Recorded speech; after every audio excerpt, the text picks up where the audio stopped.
You never see the big crack that splits the foundation in two, you only see the little ones that start in the corners. The hairline fractures you tell yourself are just the house settling. I'm a woodworker, I know about foundations, about stress points and integrity. For years, I told myself the little fractures in my relationship with Mara were just us settling. I'd spend hours in my workshop, the scent of cedar and sawdust filling the air, carefully crafting a piece of furniture, and she'd glance at it for a second before turning back to her phone, her thumb endlessly scrolling, liking photos posted by guys I'd never even heard of. When our son Daniel was born, the fractures started to spread.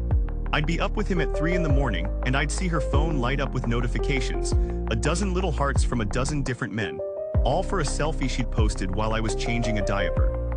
The final straw wasn't some grand betrayal, it was small and sharp, like a splinter under the nail. One of her friends came over, a guy with a slick haircut and an expensive watch, and she brought him into my workshop. I was showing him a rocking chair I was making for Daniel, pointing out the dovetail joints I'd cut by hand, and she laughed. She actually laughed and said, "He loves playing with his dusty old junk," as if my passion, my trade, the thing that paid our bills, was a child's hobby. In that moment, watching the smug look on his face and the dismissive wave of her hand, I knew the foundation was gone. We fought that night, a quiet, bitter fight whispered so we wouldn't wake the baby. It ended with her packing a bag and leaving for her father's place across town. Then came the silence. For 2 weeks, nothing. I'd text her about Daniel, about his doctor's appointments, and get no reply. Then her father called me, his voice oozing with disappointment, telling me Mara had told him everything about how I was suffocating her, how I didn't support her social life.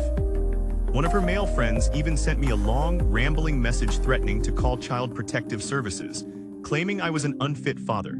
I sent him back a single screenshot of a text where Mara told me she was too tired to watch Daniel because she'd been out all night with her friends. The threats stopped immediately. After a month of silence from her, I finally got a text. She wanted to see Daniel. I told her, of course, but I needed some help with his supplies. The income difference between us was massive. My woodworking was steady but modest, while her father funded a lifestyle I could only dream of.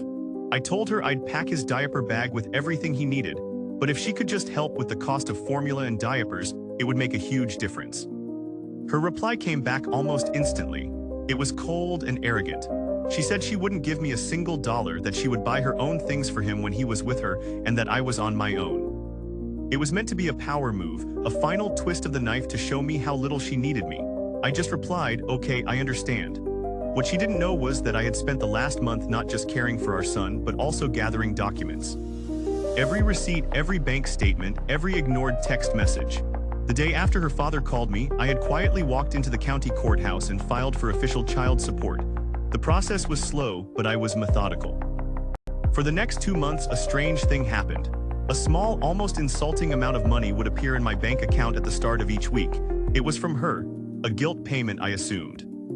A way for her to tell herself she was contributing. I let it happen without a word. Then, one Tuesday morning, after her latest meager deposit arrived, I sent her a calm, simple text. "You can stop sending the money now. The official court order has been processed. They'll be contacting you and your employer directly." The silence on the other end was more profound than any ghosting she had ever done before. I did the math later that day. With the legally mandated percentage of her declared income, plus the 3 months of back pay the court had ordered from the day I first filed, she owed an amount that was nearly 10 times what she had been smugly sending me. The system she thought I was too simple to understand was about to become her new reality. She thought her refusal to help was her final victory, her way of putting me in my place. But all she really did was provide the court with perfect evidence of her unwillingness to contribute, making the judge's decision all the more simple. Thank you, Mara, for making the court order so necessary. You built this debt all on your own.